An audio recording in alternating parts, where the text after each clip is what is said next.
Então, vocês conseguem dizer quem é quem? Aí? Alguns acham que sim, né? Aqui?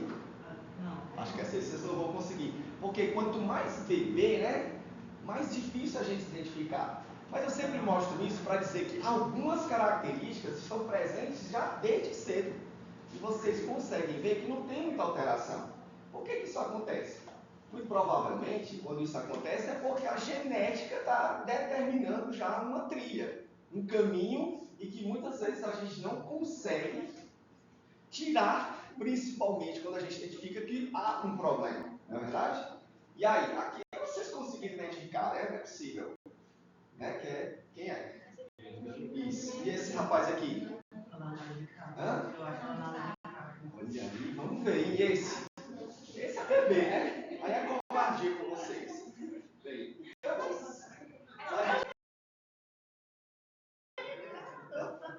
conseguiram, né, aliviar, logicamente, por quê? Porque eles estavam já numa idade mais avançada, não é verdade? Agora, quando você é bebê, você não consegue perceber que aquelas características que vão ainda sofrer tantas mudanças, você consegue identificar quem é quem quando ficam adultas, né? Mas algumas características, por exemplo, quando eu olho para o Leonardo DiCaprio, que pena que eu não tratei ele puxando essa maxila dele para frente. Não sei se alterar, se ele ficar um pouquinho mais bonito, né? Porque nele parece que os olhos fizeram a diferença. E quando a gente tem olhos claros, a pessoa fica mais bonita, né? Então parece que nele deu certo. Bem, então, gente, a gente consegue perceber, né, conhecer um crescimento normal, mas já dessa época aí já tem alguns traços que a gente consegue reconhecer que não estão de acordo com o crescimento facial normal. Esse aí, você sabe quem é? E nem aquela ali? Talvez é porque ela não tenha, assim, participado de muitos filmes, né? Bem, então, nesse caso aí, se a gente for atrás desses personagens, isso aí dá pra saber, né?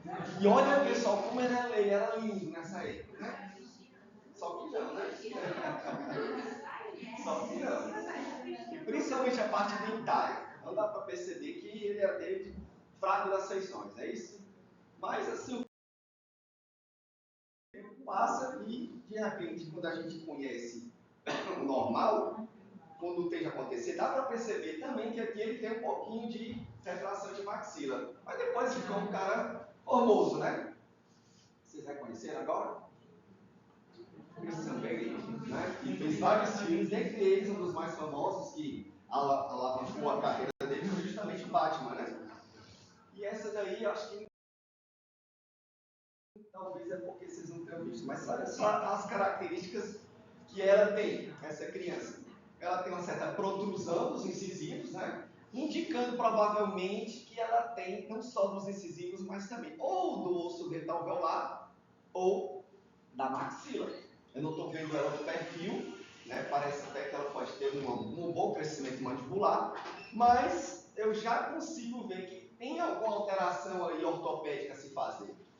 E pode ser que ela tenha feito isso, né? Porque ela ficou bem bonita, né? Depois do tratamento ortopédico. E isso, logicamente, a gente sabe que essa questão da estética tem a ver também com a questão de qualidade de vida. Então, Catherine Zeta-Jones, né? Dá para perceber que aquele problema da protrusão que ela tinha, dos incisivos, ou do osso alveolar, ou da maxila, foi resolvido. Então, se foi resolvido é porque a gente só não está fazendo o diagnóstico para saber o que é o normal. Mas a gente pode ser que tenha alguma chance de participar como profissionais para fazer alguma intervenção. Então, todo mundo aí já sabe quem é, né? Ixi, tem um filminho aqui, mas acho que não vai dar para passar. Então, a gente precisa, pessoal, saber quais os fatores que influenciam o crescimento facial. Por quê? Sabendo quais são os fatores que influenciam, a gente pode saber se a gente pode mudar a rota desse crescimento, fazendo alguma intervenção ortopédica. Então, nesse sentido, sendo assim, bem mesmo genérico, a gente pode considerar que, além desses fatores, a gente sabendo, a gente tem que saber qual as chances que a gente tem que intervir no crescimento facial. Até mais ou menos a década de 60, se acreditava que a gente, com profissionais que poderiam fazer intervenções ortopédicas, a gente não tinha chance nenhuma. Por quê? Porque se criou a ideia de que só a genética poderia fazer ou ter alguma influência no crescimento facial. Então significava dizer que a maioria daquelas crianças que tinham problemas esqueléticos e ou funcionais, elas tinham que passar todas as fases de crescimento sem nenhuma intervenção, para ao final fazer alguma intervenção ou que pudesse camuflar o problema, ou que pudesse se tornar um paciente cirúrgico. Então imagine as pessoas que passaram sem tratamento e ao final ou tiveram que se submeter a uma intervenção radical, nada conservadora, ou simplesmente ficaram sem tratamento. Por isso, por quê? Porque esse modelo genético era bem radical e o ambiente não podia fazer nada. Certo? Então, nesse sentido, algumas teorias até foram aventadas em relação a esse tipo de pensamento. E como aconteceu que a gente ficou sempre muito dependente do que os Estados Unidos faziam, e eles se separaram muito dos conhecimentos relacionados à ortopedia facial, que tiveram até naquela primeira aula, né, sobre o crescimento e a origem da especialidade de ortodontia e ortopedia facial, acontece então que nós, ao nos ligarmos, associarmos também com esses pensamentos americanos, ficamos também sem tratar essas pessoas que tinham os problemas esqueléticos. Ou seja, durante o crescimento elas não sofreram nenhuma intervenção. Então, aqui no Brasil, durante várias e várias décadas, não houve a possibilidade da gente fazer ou ter conhecimento em crescimento facial e em ortopedia facial. A gente realmente ficou totalmente associado a essa ideia, esse pensamento preconceituoso que os aparelhos ortopédicos eram associados ao nazismo, que na verdade a maioria dos aparelhos removíveis foi desenvolvida onde? Na Alemanha, na primeira e segundas guerras mundiais, e a gente ficou nesse sentido também envolvido por esse preconceito. Não à toa a escola que mais formava aqui nessa época no Brasil, nessas décadas que eu falei, depois da guerra, era a escola lá da Universidade Federal do Rio de Janeiro.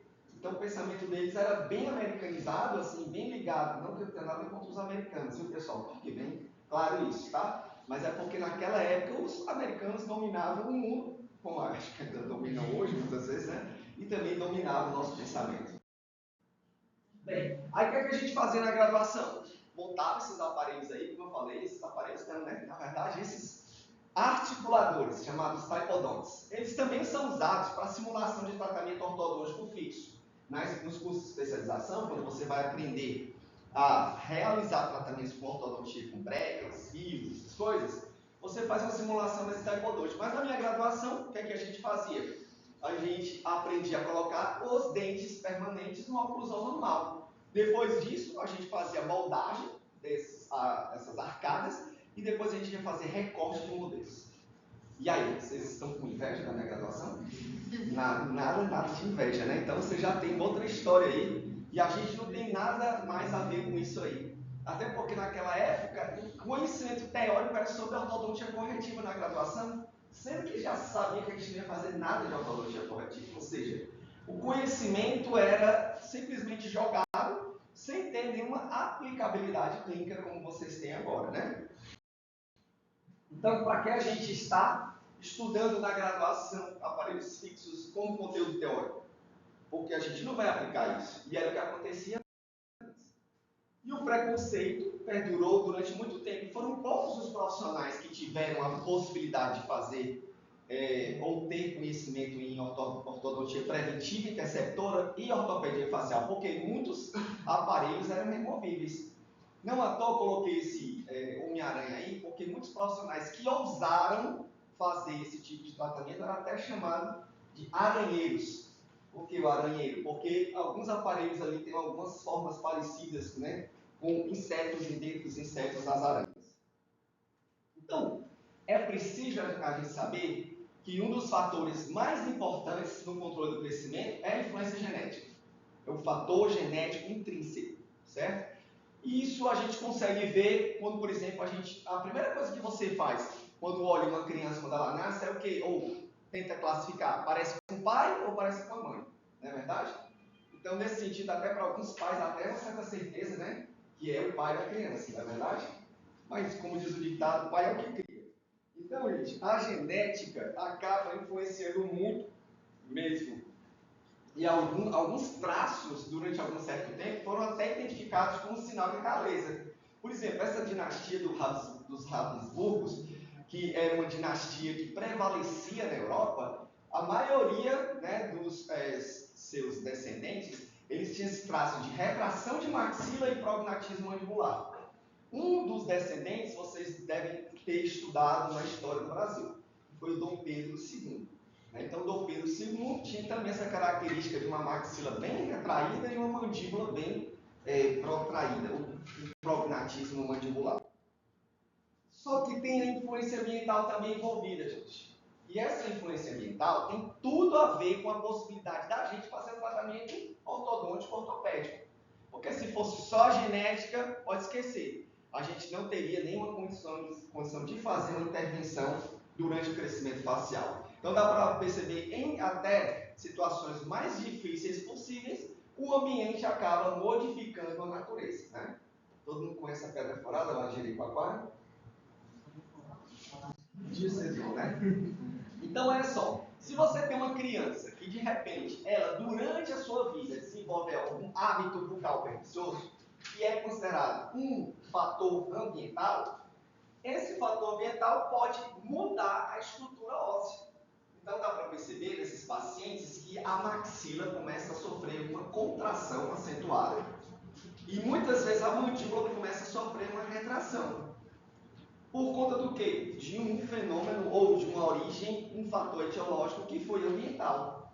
Ao mudar ou remover esse fator etiológico, você acaba propiciando possibilidades do crescimento se desenvolver de uma forma normal. Então, essa sacada aí que o ambiente poderia mudar, ou o crescimento, mesmo que ele fosse determinado geneticamente, isso foi uma verdadeira revolução para nós, como profissionais da odontologia, para que pudéssemos fazer, então, intervenções para mudar essa perspectiva aí, que poderia causar problemas futuros muito sérios, a ponto de levar o quê? Somente uma decisão, ou uma possibilidade de tratamento, que seria a cirurgia ortognática. Certo?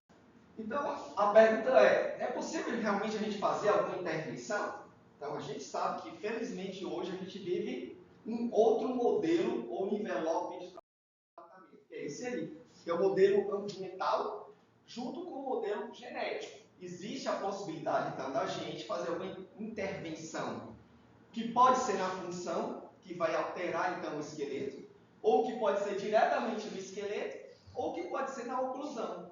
E tudo isso, a oclusão vai interferir no esqueleto, a função vai interferir no esqueleto.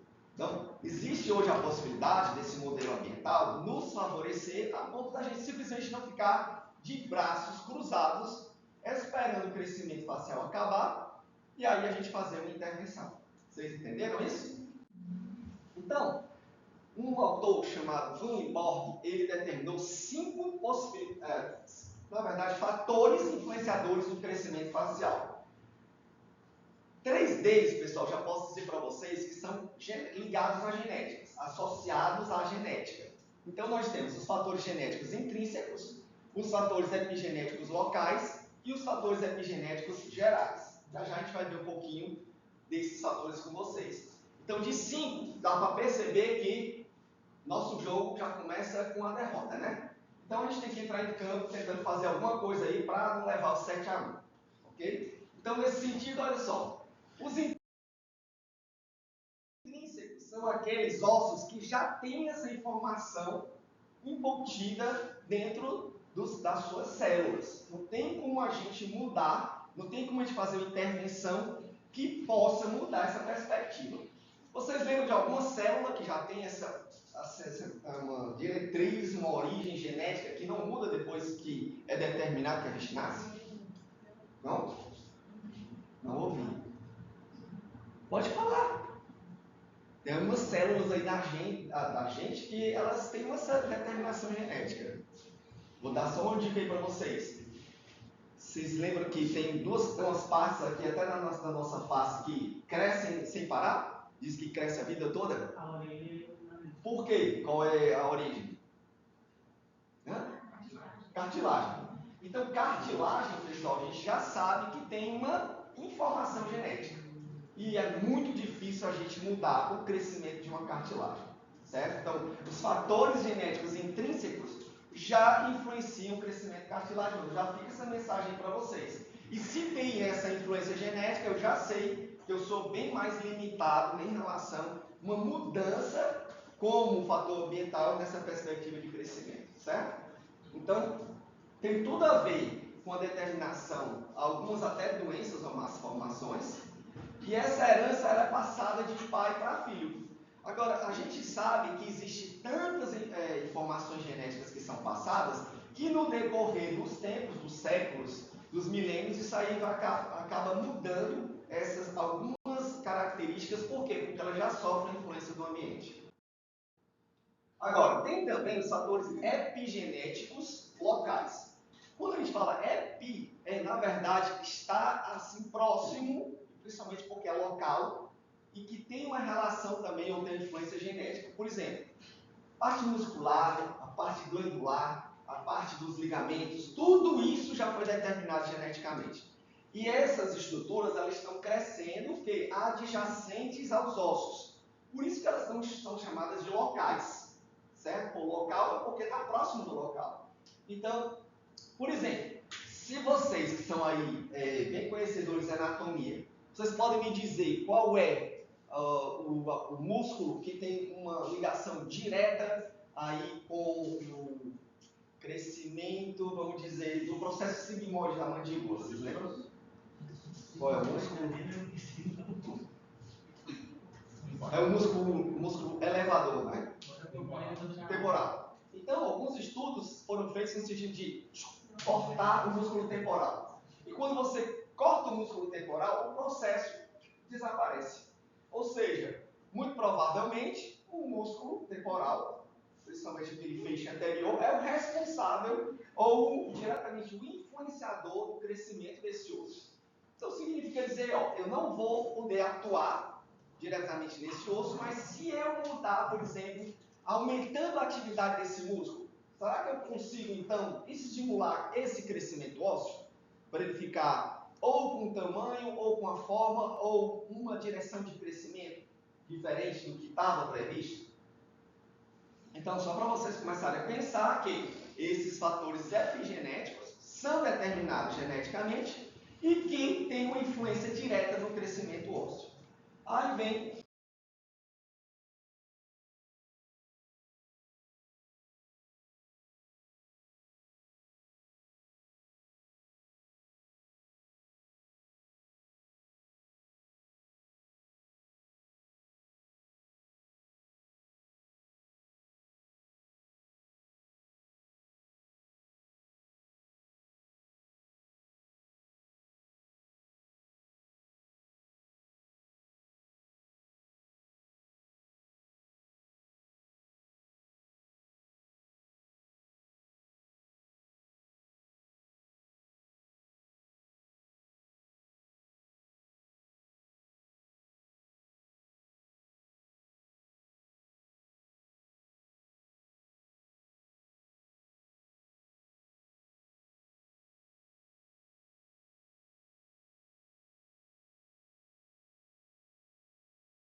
no caso, os fatores epigenéticos gerais.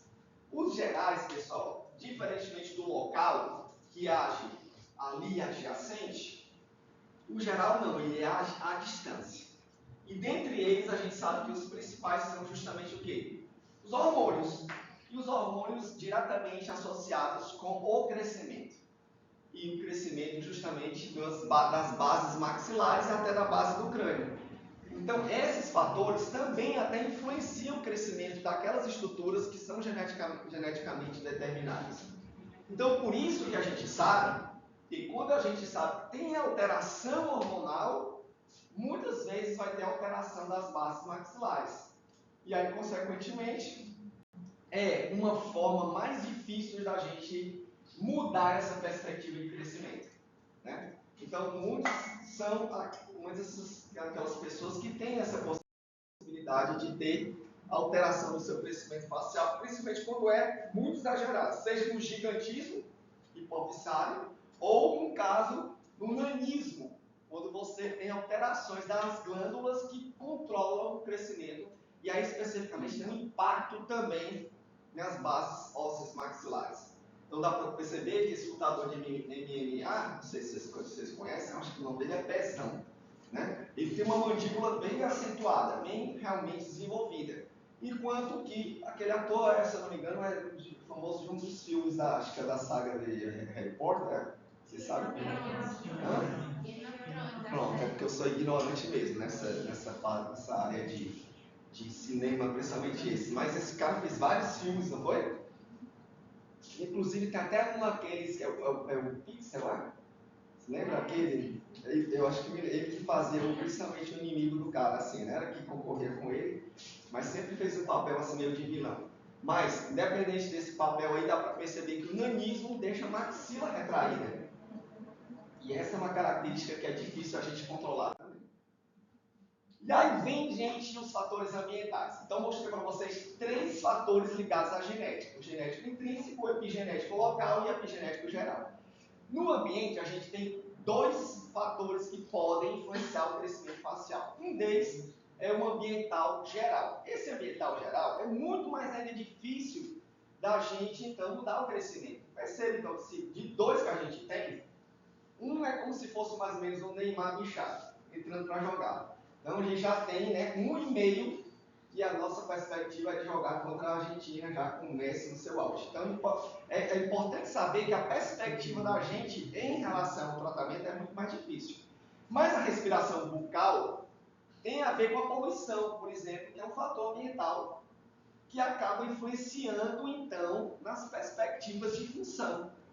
Então, é uma coisa bem direta, mas a gente sabe que tem uma influência em relação ao crescimento das bases maxilares. Tá?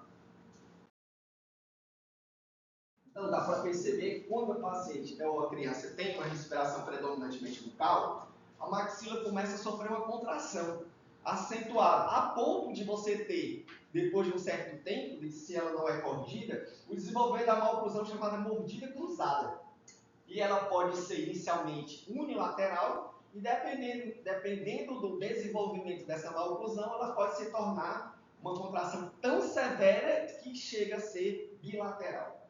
Então, nesse sentido, se ela foi causada pelo ambiente, pode ser que nós também, com o ambiente, ou seja, o tratamento ortodôntico ortopédico, podemos mudar essa perspectiva, certo?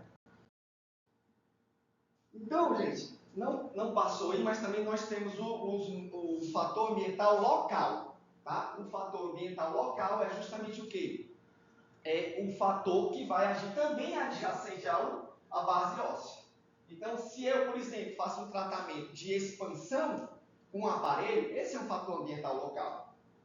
Agora, se, por exemplo, uma criança tem o hábito de succionar o dedo, o polegar, isso é também um fator ambiental local que está alterando o quê? O crescimento dos ossos. Então, tanto o fator ambiental local pode piorar ou provocar, originar uma maloclusão, mas também nós, como profissionais que vão tratar essas maloclusões, nós somos fatores ambientais que vão alterar também esse crescimento facial, tá? Então, muitos estudos foram desenvolvidos durante a evolução, né, da ortodontia, ortopedia, e eles foram classificados em métodos diretos, indiretos e diretos e indiretos. Então, os diretos são, ou foram aqueles estudos, até hoje eles acontecem, que você faz uma possível intervenção e depois você vai colher os resultados dessa intervenção, que normalmente são feitas em animais em laboratório. Então, tem muitos estudos ainda que, antes de serem aplicados, né, as intervenções nos seres humanos, elas passam antes por um processo de um estudo que é desenvolvido em animais para a gente saber qual foi a resposta. E a gente sabe que os ratos são os mais, acredito eu, que são as maiores vítimas, né, desses estudos. Digo vítimas porque tem gente que acredita, principalmente naquelas associações protetoras dos animais, que não deveriam ser feitos esses estudos em animais, porque eles, ao final, sempre são sacrificados, né? Então, são esses os diretos aplicados em animais. Nós temos os indiretos, que, na verdade, a gente não precisa normalmente sacrificar. Por exemplo, colocação de implantes metálicos e radiografias. E depois você vai ver qual é o desenvolvimento de uma certa intervenção ou crescimento facial. E também nós temos o direto e indireto, que é uma associação entre as duas coisas. Tá?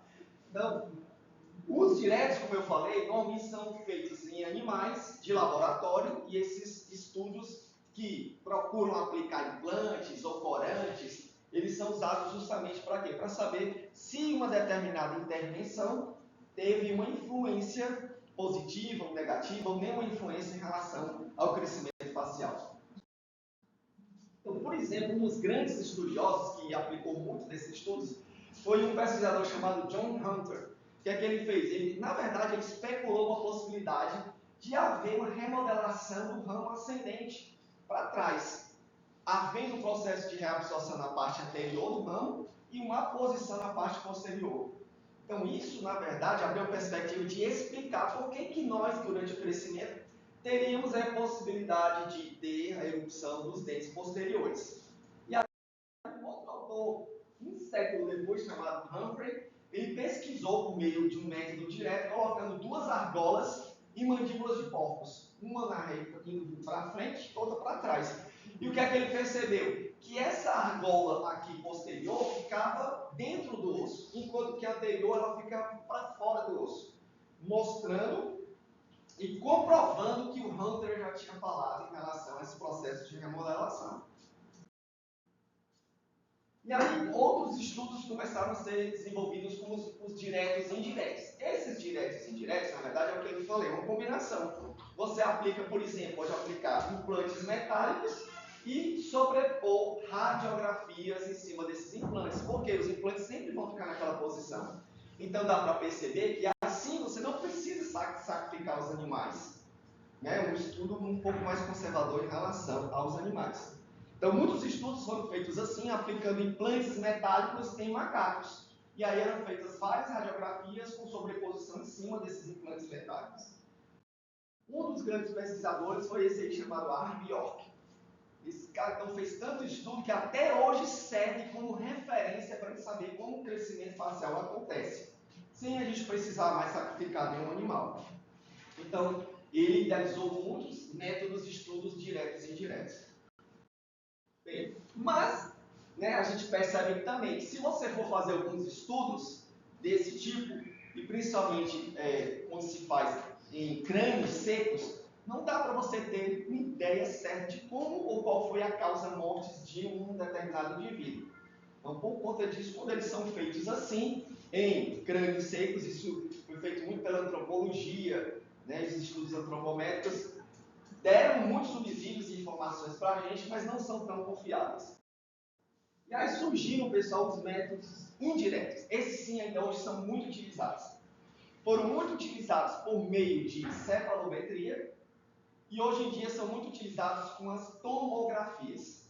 Então, consequentemente, esse você já pode fazer só um estudo removido de algumas imagens ou de modelos ou qualquer a informação que venha dos próprios pacientes que são estudados. Dentre os grandes pesquisadores, a gente principalmente cita dois. Um alemão, que foi o Hofra, e o outro que foi o Wilhelm Brodmann. Eles inventaram, na verdade, um dispositivo que sempre posicionava a cabeça do indivíduo numa posição que radiografias sucessivas eram tiradas desse mesmo indivíduo, desde o seu nascimento até a idade adulta. Então, eles inventaram um dispositivo chamado cefalostato. Todos vocês conhecem o cefalostato, não é verdade? Não? Tem certeza? Vocês fizeram disciplina de radiologia, foi? Lá vocês viram aqueles pacientes que eram posicionados para a tomada de uma radiografia panorâmica. Ele não colocava aquele dispositivo, aquelas hastes, né, de plástico que entravam aqui nas orelhas deles. Vocês lembram disso ou não? Então, aquilo ali era um cefalostato.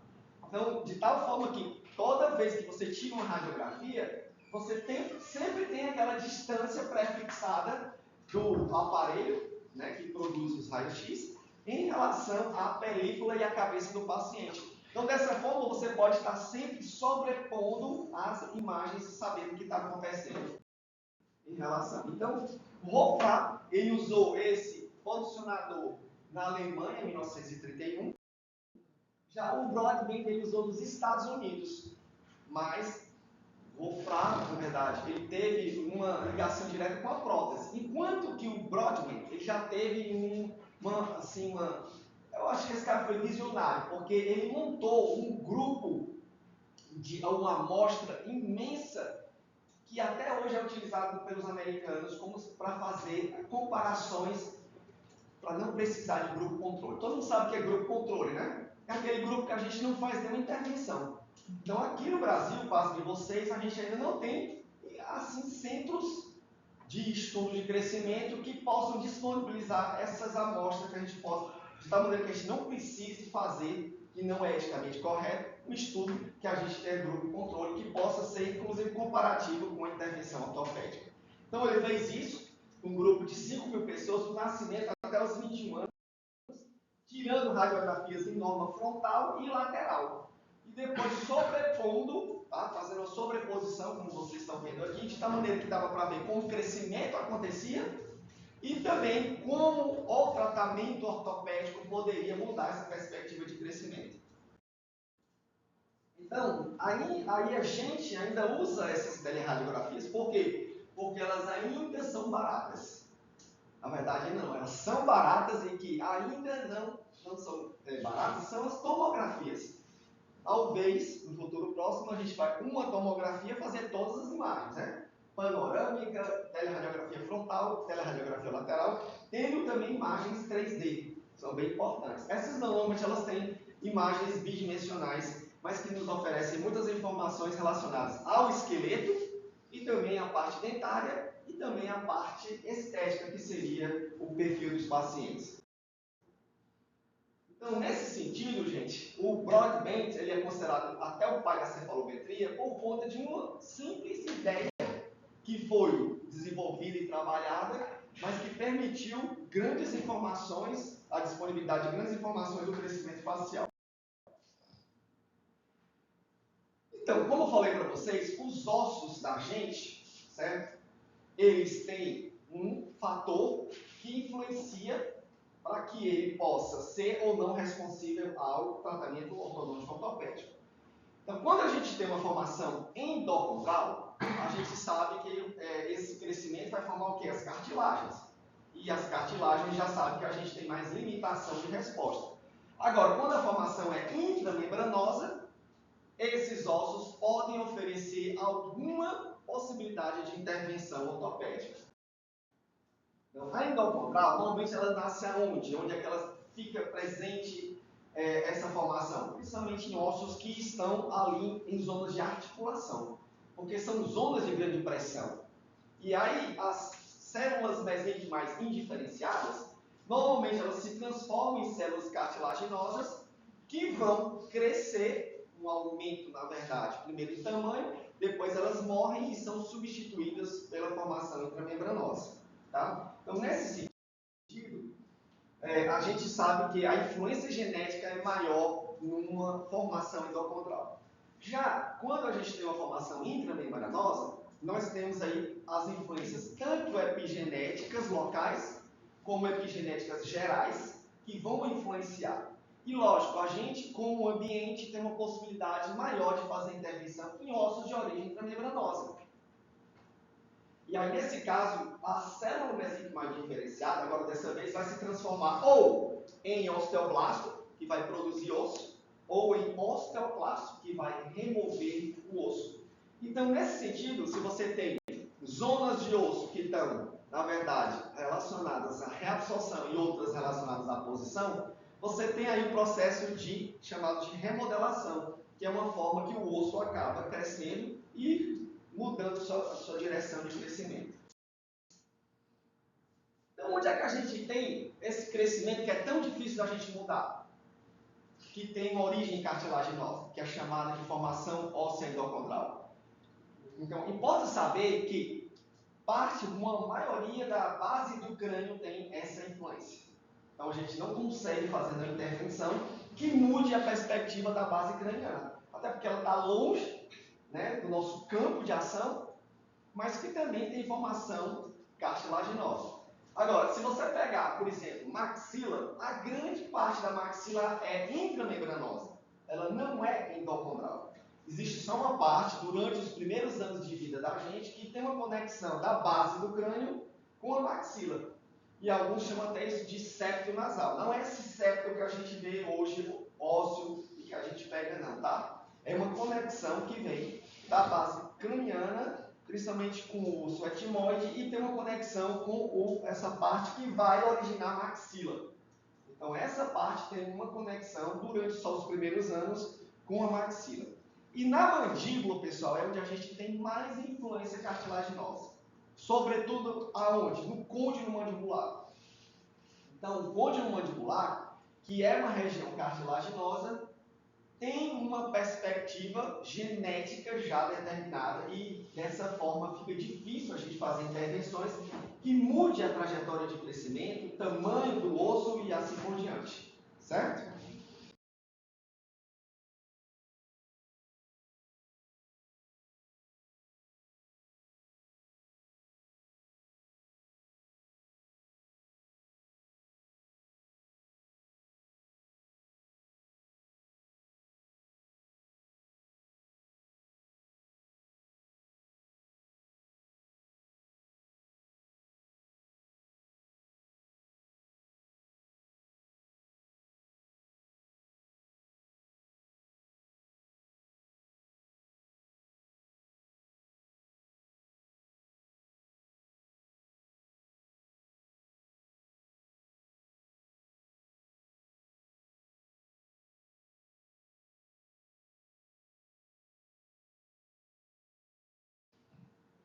E aí, algumas teorias surgiram para tentar explicar o crescimento facial em relação a esses fatores que a gente já viu e a formação óssea.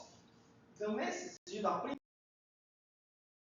primeira foi determinada por esse autor chamado Fischer.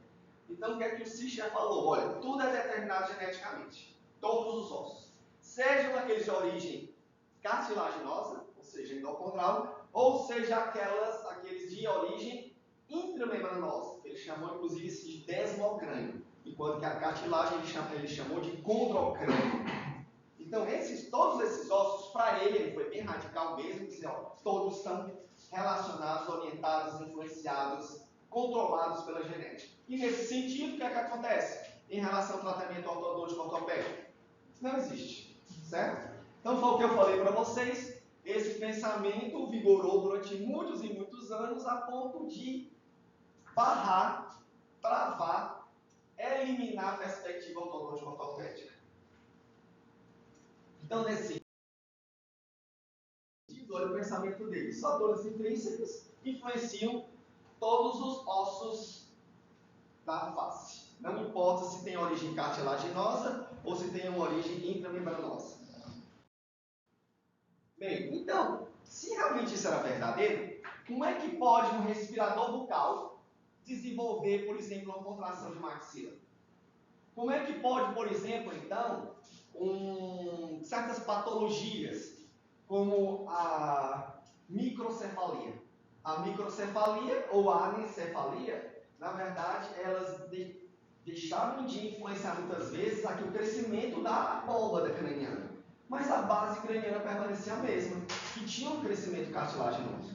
Então, por ele deixar algumas lacunas, vazios, faltas de explicações, né, em relação ao crescimento facial, então, de uma certa forma, essa teoria caiu num certo, pode dizer assim, como eu posso dizer, uma certa descrença, tá? Então veio outra teoria. Esse autor chamado Scott, ele diz, olha, não é bem assim, ou não é bem assim o que o Sichner falou. Dá para perceber, como ele disse, que a cartilagem de fato tem uma origem ou um controle, uma influência genética. Todos os ossos cartilaginosos têm. Além deles, ele aí foi que ele se precipitou, ele disse que o periósteo também tinha uma influência genética. Mas que os outros ossos, como as suturas e esses ossos de formação intramembranosa, têm uma perspectiva de tratamento ortodôntico ortopédico. Então, abriu-se aí, pelo menos, uma possibilidade da gente fazer uma intervenção com a teoria de Scott. No entanto, gente, ele só errou quando ele falou que o periósteo tinha uma influência genética. Por exemplo, se vocês pegarem o livro lá do Graeber, ele mostra uma ilustração e uma fotografia de um bebê que passou a vida intrauterina com aqui o queixo apoiado no ombro. E essa parte aqui que tem, no caso, o periósteo envolvido, sofreu uma remodelação. Ou seja, um fator ambiental que mudou o periósteo. Então, ele errou nesse sentido, tá? Mas ele acertou ao dizer que, primeiro, as cartilagens de fato tinham uma influência genética. E segundo, que no caso, os ossos de origem intramembranosa tinham a possibilidade de fazer ou de se mudar em relação ao tratamento ortopédico. Bem, mas continuando essa perspectiva, outro autor chamado Moss, diga lá. Eu entendi que a de City, ele fala que o crescimento crânio facial é controlado pelos fatores intrínsecos que são os genéticos. Sim, genéticos. E o do Scott, eu não entendi. O Scott, na verdade, era assim, nem tudo era controlado pela genética. O que era controlado pela genética? Cartilagem e periósteo. Só que periósteo não é, só cartilagem, certo? E os de origem intramembranosa, não. Esses continuam com uma influência epigenética, mas ambiental também pode influenciar. E o Sichner disse, só dá certo se a genética estiver lá para todos os ossos, seja de origem endocondral, seja de origem intramembranosa, certo? Então, o Moss, ele chegou assim, como a gente diz aqui o ditado, chutando o balde. Ou seja, ele diz, então, não tem agora, é o contrário do que o Sichner falou, o Moss falou, só que relacionado agora ao ambiente e aos fatores epigenéticos locais. O que é que ele disse? Os ossos, na verdade, eles podem sim ser mudados com tratamento ortopédico. Por quê? Porque ele acreditava que a gente poderia fazer intervenções nas funções, nos músculos, e como eles estavam adjacentes aos ossos, eles poderiam mudar o crescimento esquelético facial, certo? Então, o Moss, gente, ele acreditava que para cada osso, que ele chamava de unidade esquelética, tinha uma matriz funcional. Se não, vejamos. Por exemplo, se você tem a cavidade orbitária, então aquela parte do osso que tem uma relação que ele chama de unidade esquelética. Qual seria ou quais seriam as matrizes funcionais do crescimento da cavidade orbitária? O olho, os músculos relacionados ao posicionamento e função da nossa visão, vasos sanguíneos, nervos e tudo que está ali presente, você tem então aí uma matriz funcional para crescer a cavidade orbitária. Não à toa, se, por exemplo, algumas pessoas perdem o olho muito cedo, elas acabam tendo uma atrofia do que? Da unidade esquelética, que é a cavidade orbitária. Certo?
vocês, por exemplo, avaliarem a abóbora craniana, então realmente ele tem razão, porque quando o cérebro da gente cresce, a abóbora craniana acaba também aumentando seu tamanho. Não é verdade? Então ele acabou acertando nesse sentido, principalmente em ossos que tem que tipo de origem, pessoal? Formação? Intramembranosa ou cartilaginosa? A intramembranosa, certo? Então a intramembranosa, como aqui a cavidade orbitária, a abóbora craniana, todos esses ossos aí, elas têm uma formação intramembranosa. Então se você remove, por exemplo, eu citei o processo sigmoide aqui da mandíbula, formação intramembranosa. Tira a matriz funcional dele, que é o músculo temporal. Esse processo vai desaparecer, certo? Então, muitos e muitos músculos se inserem na mandíbula. E assim como eles têm a possibilidade de estimular o crescimento, nós podemos, com o aparelho ortopédico, aumentar a atividade, no caso aí, muscular, e essa atividade muscular acaba influenciando no crescimento esquelético, certo? Então nós agimos muitas vezes ou de uma forma indireta, influenciando ou nos músculos ou funções, ou até mesmo de uma forma direta, tracionando, por exemplo, ossos, né, para eles crescerem. Isso pode acontecer nesse pensamento. Outra unidade esquelética muito importante aqui para a gente, relacionada ao osso alveolar, são os dentes. Né? Então vocês percebem que quando as pessoas perdem os dentes, o que acontece com o osso alveolar? Ele é reabsorvido, né? Então tem de fato uma conexão entre o que acontece, principalmente nesses ossos de formação intramembranosa. E as funções também, gente. A gente já viu que, por exemplo, o respirador bucal, quando você tem a presença, né, dessa respiração, o que é que vai acontecer? Os ossos começam a sofrer uma modificação por conta dessas modificações na parte epigenética local. Então, se você tem uma alteração ou de deglutição ou de respiração alteradas, você acaba tendo influência direta no crescimento ósseo.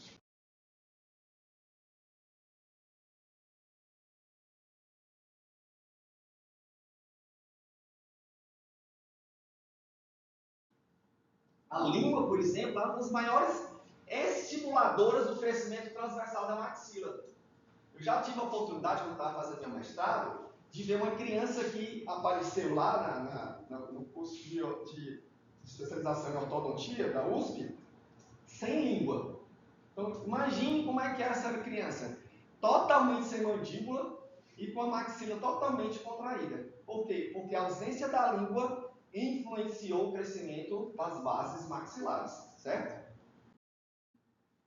Músculo temporal, como a gente vai ver, estimula várias áreas da mandíbula, né? A gente não vai aqui fazer uma revisão de anatomia com vocês, só para vocês saberem que tem essa aí.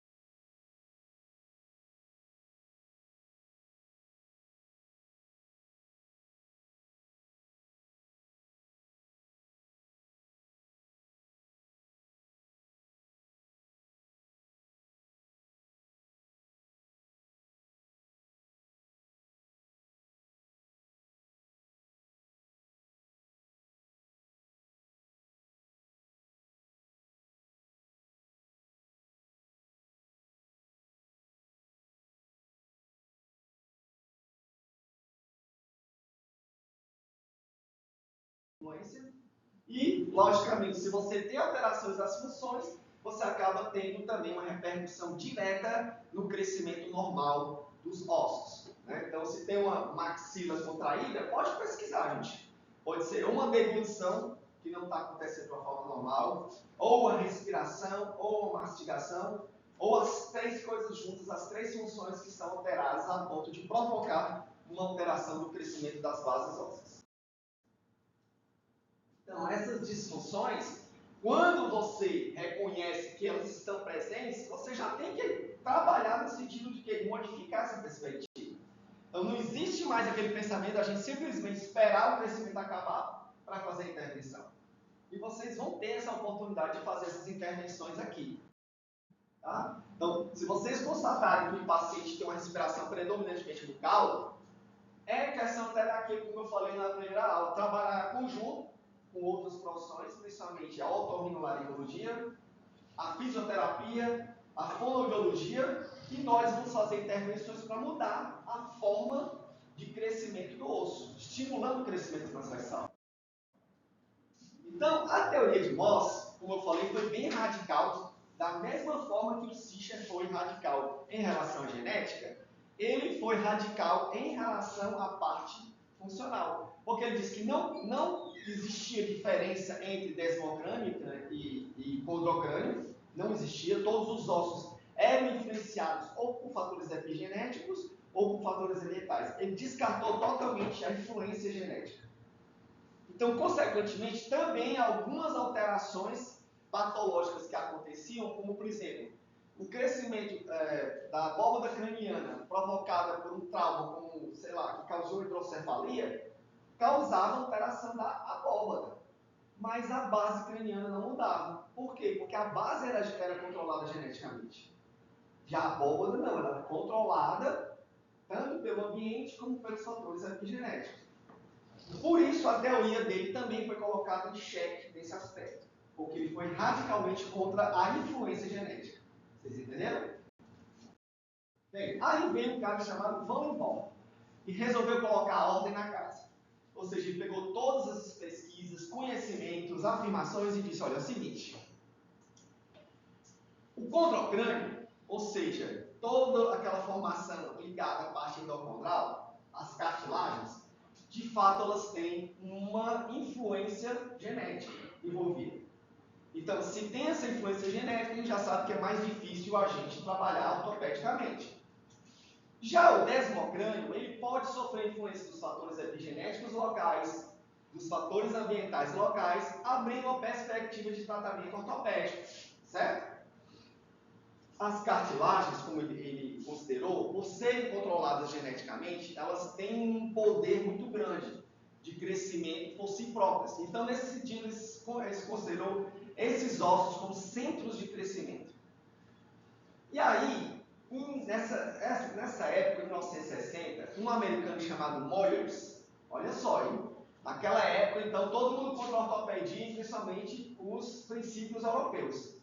Mas Moyers disse o seguinte, o crescimento do cônjuge pode sim receber influências externas, ou seja, ambientais. Como? Se, por exemplo, você colocar algum aparelho que vai colocar a mandíbula para frente, quando a criança tem retrusão mandibular, isso pode estimular o crescimento da cartilagem condilar. Aí, mas espera aí, até agora a gente não falou que a cartilagem era controlada só geneticamente, mas ele, juntamente com um outro pesquisador chamado Enloe, eles começaram a cogitar que a cartilagem condilar era diferente das outras cartilagens do corpo. E ela, sim, quando você colocava algum aparelho que mexesse ali com a função articular, acabaria havendo também o quê? Um crescimento, um estímulo de crescimento cartilaginoso. Então, ele foi ousado, né, ao afirmar isso, naquele contexto que todo mundo repudiava qualquer intervenção ortopédica. O Moyers foi, na verdade, assim, para mim, um verdadeiro revolucionário dentro dessa perspectiva de tentar alterar o crescimento facial. Então, gente, a gente tem que saber que os nossos ossos também, eles estão sempre... Pode perguntar. Só, que é o desmocrânio. O desmocrânio são todos aqueles ossos que têm uma formação endocondral. E esses ossos, é bom que você tenha perguntado justamente agora, que eles têm justamente uma influência ou um tipo de crescimento relacionado à remodelação. Então, a remodelação é o que, pessoal? Justamente uma parte do osso está sofrendo aposição óssea, por meio dos osteoblastos, enquanto que outra parte está sofrendo uma reabsorção óssea provocada ou, no caso, causada pelos osteoclastos. E com isso, esses ossos vão crescendo. Por exemplo, se você pega aqui a maxila, A maxila, normalmente, nessa parte posterior dela, ela está sofrendo uma influência aqui de crescimento por meio de aposição. E essa parte anterior está sofrendo uma reabsorção. Mas isso está provocando um crescimento dessa maxila para trás e para cima. Esse crescimento para trás e para cima da maxila a gente chama de deslizamento. Então é um osso de origem intramembranosa, certo? Chamado desmocrânio, que cresce com o seu crescimento real para trás e para cima. Aí eu pergunto para vocês, se cresce assim, por que todo mundo tem uma retração da maxila? Porque ela está conectada aqui, pessoal, na base craniana. E a base craniana é uma estrutura que não vai sofrer uma remodelação. Ela é como se fosse um anteparo aqui. Então a maxila está crescendo para cima e para trás, mas quando ela esbarra aqui, ela vai ter que se deslocar. E como é que acontece esse deslocamento? Para baixo e para frente. Que a gente chama isso de deslocamento primário, quando acontece as custas do próprio crescimento da maxila. Então, repetindo, a maxila está crescendo, certo? Para cima e para trás. A gente chama isso de deslizamento, que é o crescimento real.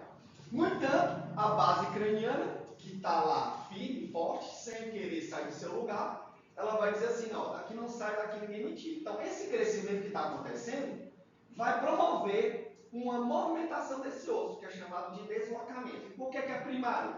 Porque é às custas do crescimento do próprio osso. Quando é então considerado secundário? Então, a base craniana também, pessoal, ela está crescendo. E quando ela cresce, ou a maxila está bem justaposta, ela empurra a maxila para baixo e para frente. Então, esse empurrão que provoca esse deslocamento, a gente chama de deslocamento secundário, ou seja, a maxila está se movimentando, está sofrendo deslocamento, mas agora não pelo crescimento dela.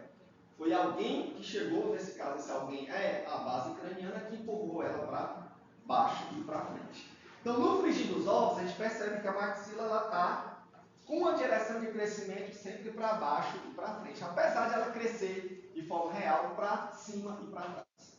Ok? Isso acontece também da mesma forma com a mandíbula, tá, pessoal? Então, gente, olha só, vamos falar então. Se, por exemplo, a maxila tem essa perspectiva de crescimento, a maxila, nessa grande maioria, tem que tipo de formação? Endocondral ou intramembranosa? Intramembranosa. Eu tenho mais ou menos perspectiva de uma intervenção ortopédica?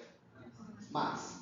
Então, imagine que eu tenho uma criança que ela tem, então, um crescimento exagerado na maxila, vindo para baixo e para frente.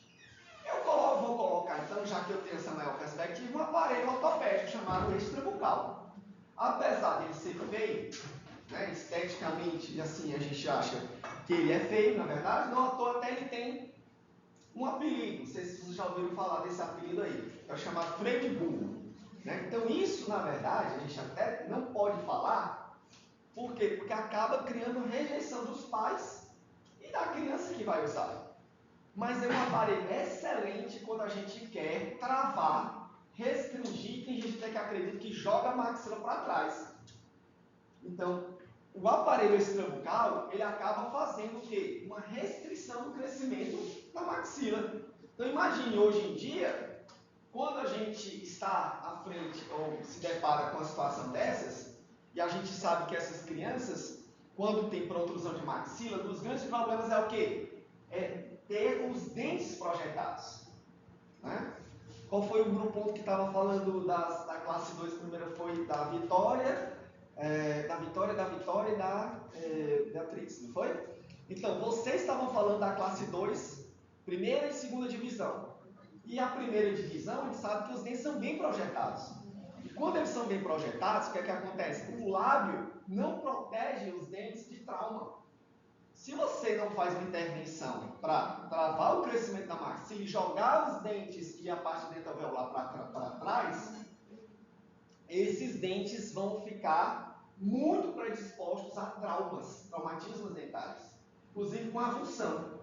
Então, nesse sentido, é imperativo que você, ao identificar esses problemas, ou indique ou faça alguma intervenção para travar o crescimento da maxila, certo? Se a gente não fizer isso, logicamente que a gente pode pagar um preço que não é muito bom.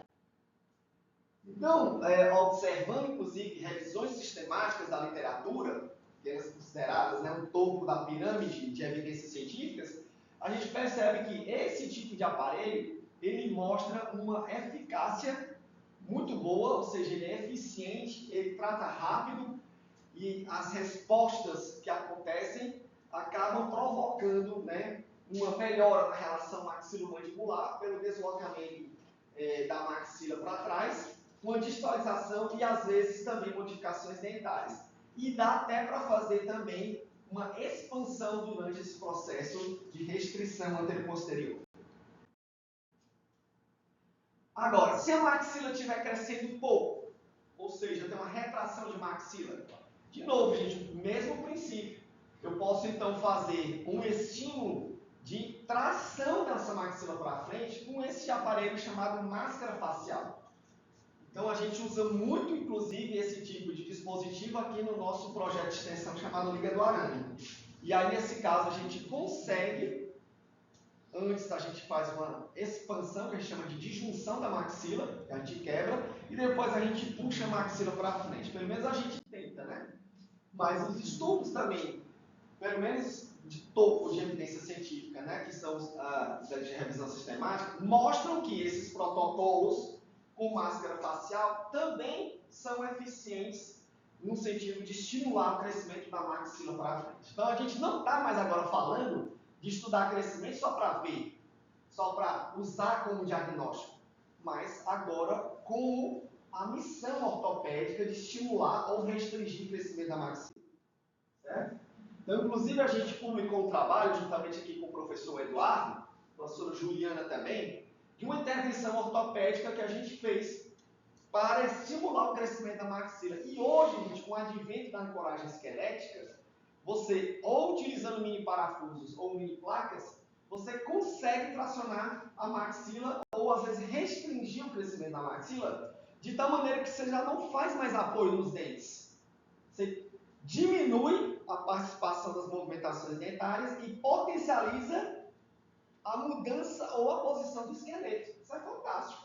Então, nesse sentido aqui, a gente, nessa paciente que tinha quase 11 anos de idade, inclusive já tinha um certo incômodo em relação à parte estética, levando a problemas emocionais, ela tinha retração de maxila.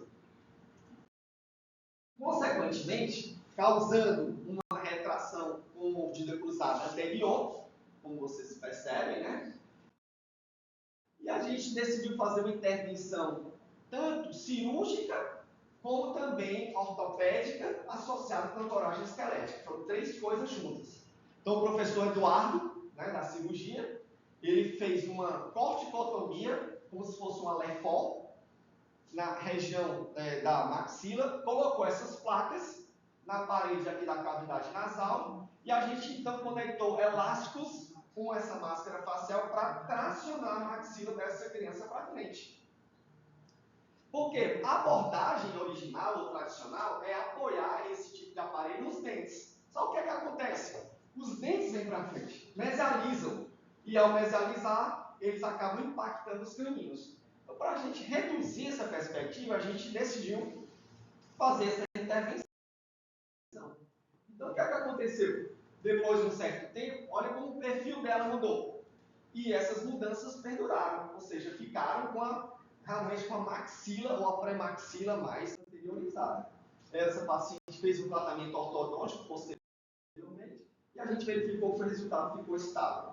Você pode fazer na maxila também, por ser um osso de origem membranosa, uma intervenção ortopédica de expansão, que a gente chama de disjunção, ou expansão. É normalmente conceituado como expansão quando você usa aparelhos removíveis.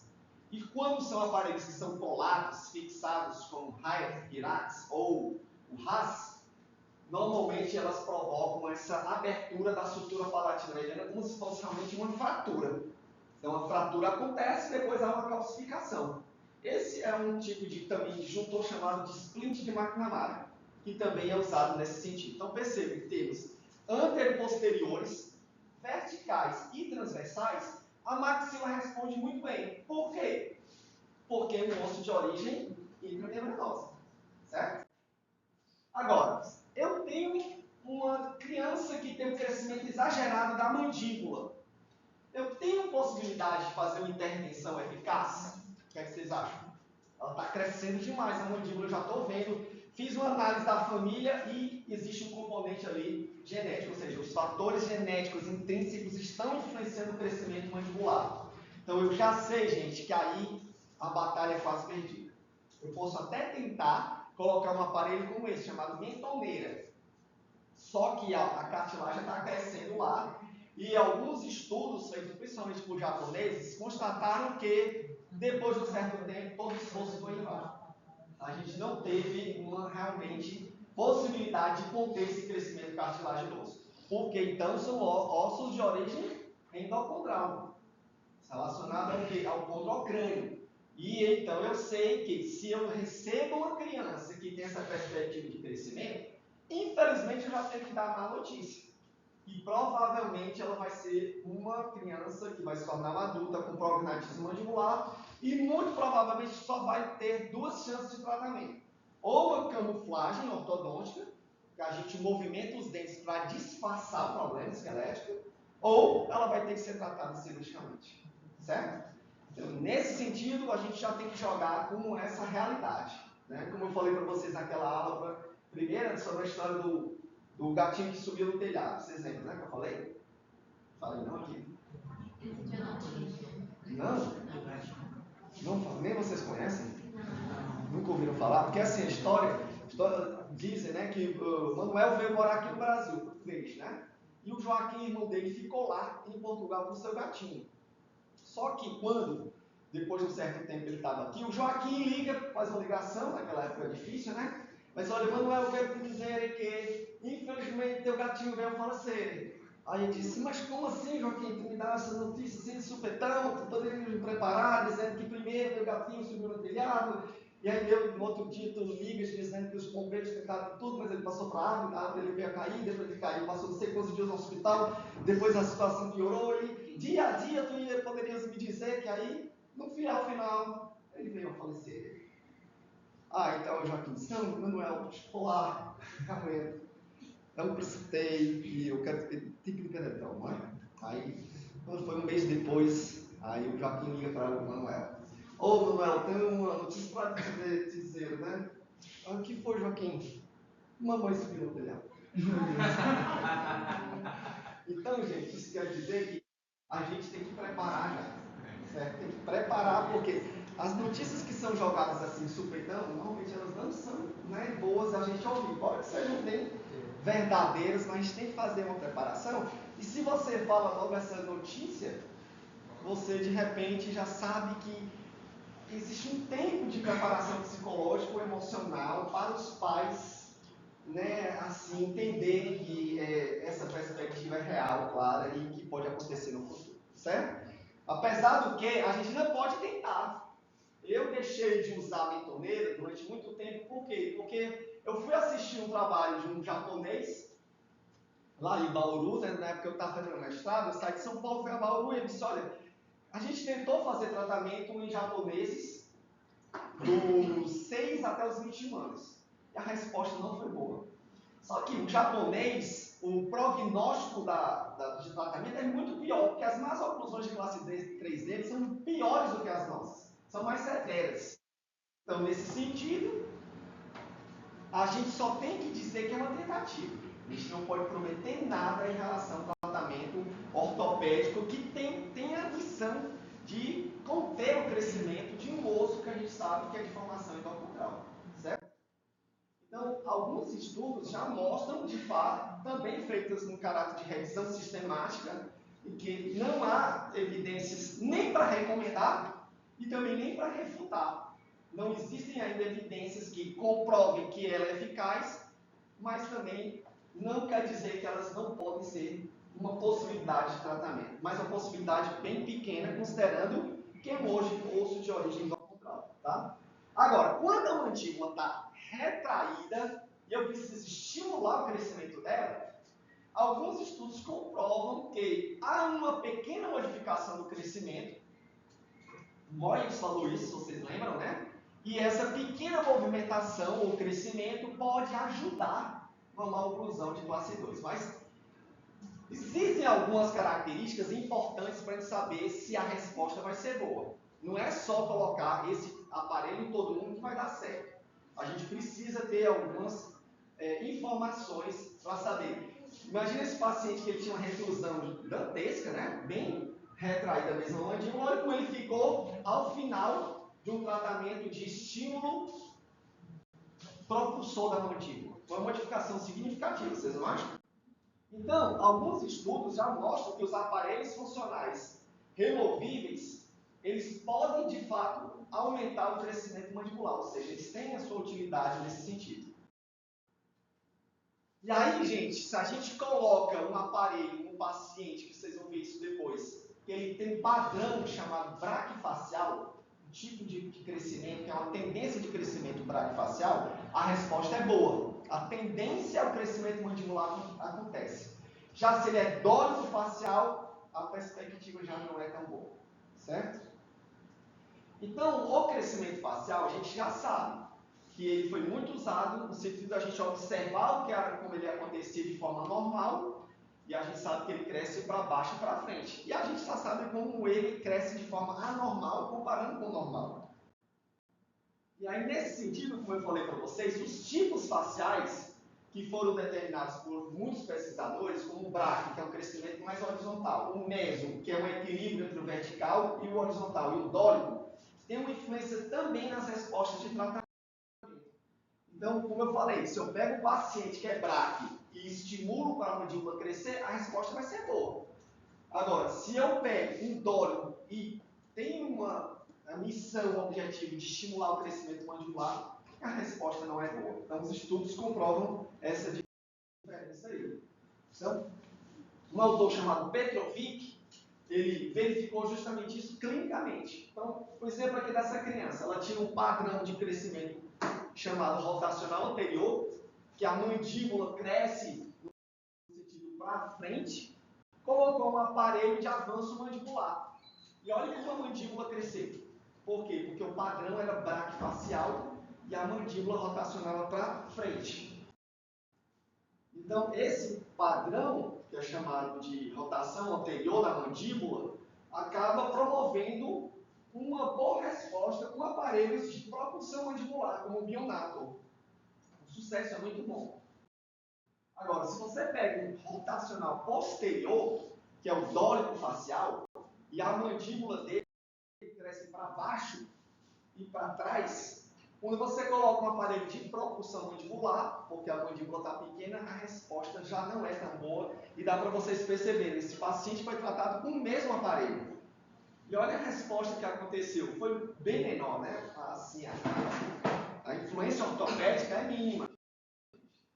E aí, nesse caso, esse paciente teve que ser tratado também às custas de ortodontia fixa com extrações para melhorar a resposta dele.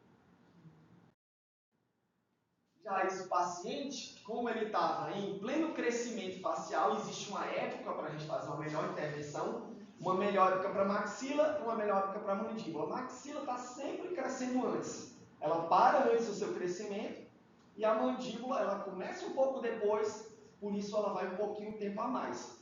Então, a gente precisa identificar qual seria a melhor época para a intervenção na maxila e na mandíbula. Então, normalmente, a primeira década de vida é para a intervenção na maxila, então ela está crescendo com todo o seu potencial. Já na virada da primeira década para a segunda, ou seja, por volta dos 10 aos 12 anos, é a hora, o tempo ideal para a gente estimular o crescimento mandibular. E foi o que foi feito nesse paciente aí, certo? Ele estava na fase de adolescência, ou seja, o pico de crescimento mandibular estava grande. Ele tinha um padrão rotacional anterior, ele era um braquifacial, e um aparelho de propulsão mandibular foi utilizado para justamente fazer essa modificação que alterou o perfil, alterou o crescimento das bases ósseas, né? Então, nessa época ideal, a gente vai ter uma aula só sobre isso, né? Para a gente saber qual é a melhor época para a gente fazer intervenção de maxila e mandíbula. Muitas vezes a gente usa radiografia de mão e de punho. Então, radiografia de mão de punho, a gente consegue perceber, ó, por exemplo, se a mão, a gente não identifica esse ossinho aqui chamado sesamoide, e esse ossinho aqui a gente chama de epífise, ó, e esse mais comprido a gente chama de diáfise. Então, se a epífise está menor ou até igual à diáfise e o sesamoide não apareceu ainda, é a melhor época para a gente fazer intervenções para mudar o crescimento da maxila. Certo? Então, eu vejo isso na radiografia de mão de punho. Agora, se o osso sesamoide já estiver presente e a epífise está capeando, ou seja, englobando a diáfise, é a melhor época para fazer intervenção na mandíbula. Tá? Quanto à diferença sexual, pessoal, o dimorfismo sexual, a gente percebe também que as intervenções nas meninas, elas têm que ser, em termos cronológicos, antes dos meninos. Então, elas crescem antes e crescem menos. Então, consequentemente, nós temos que ficar alertas no sentido de indicar ou fazer intervenções ortopédicas nas meninas em relação aos meninos. Todo mundo aqui se lembra do pico máximo de crescimento puberal, que a gente chama de estirão, quando vocês começaram a crescer? Eu me lembro porque durante meu período, né, de colégio, sofri muito bullying porque eu era muito baixinho. Então, só para vocês terem uma ideia, no primeiro ano do ensino médio eu tinha 1,50m, 1,51m. Eu fui dar meu estirão no terceiro ano do ensino médio. Então, nesse sentido, esse estirão, ele coincide com o crescimento mandibular. Então, se eu tenho uma alteração, por exemplo, de uma mandíbula retrognata, eu tenho um bom crescimento facial, eu tenho que colocar justamente nessa época que coincide com o crescimento puberal. Para a maxila, não, tem que ser antes desse pico, porque a maxila cresce antes, certo?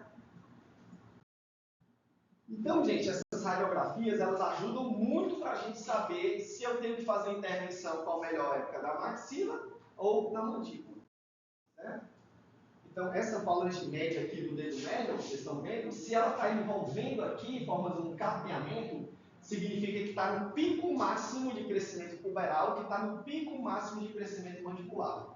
Então, se tem um retrognatismo, eu estimulo colocando um aparelho que vai jogar essa mandíbula para frente. Certo? Então, aqui, ó, mostrando já as espículas, que a epífise começa a englobar a diáfise. Essa fase seria a melhor época para a gente tratar problemas esqueléticos de mandíbula quando ela está retraída.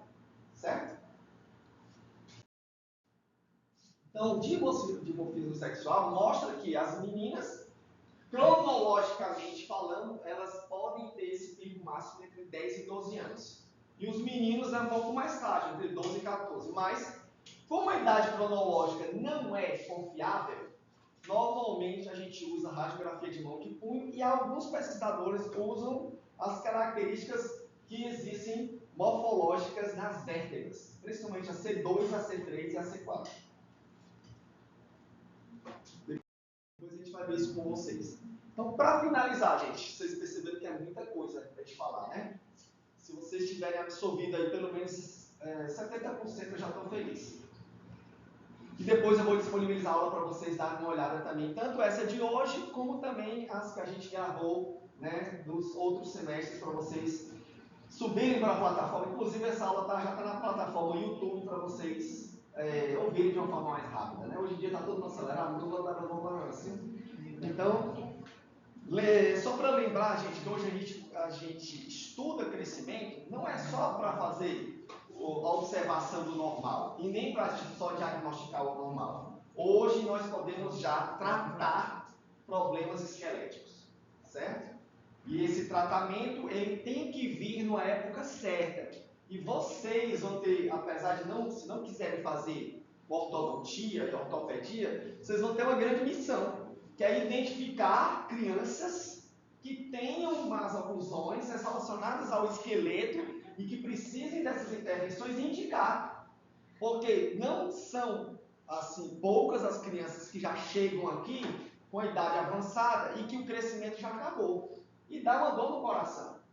Por quê? Porque nunca passaram por nenhum profissional para indicar o tratamento ortodôntico ortopédico. Por isso, a gente tem que ter uma visão ampla, tem que ter uma visão aberta e saber qual é o caso que a gente tem que fazer. Então, o direcionamento para um tratamento a ocorrer naquela época de crescimento facial. Porque depois que o crescimento acaba, infelizmente, as perspectivas já não existem mais. Só cirurgia ortognática para resolver. Ok? Então, a gente também tem que conhecer para também não permitir o agravamento do anormal. Então, se eu tenho um paciente dólico, eu não posso aumentar o padrão dele para ficar mais dólico, mais vertical.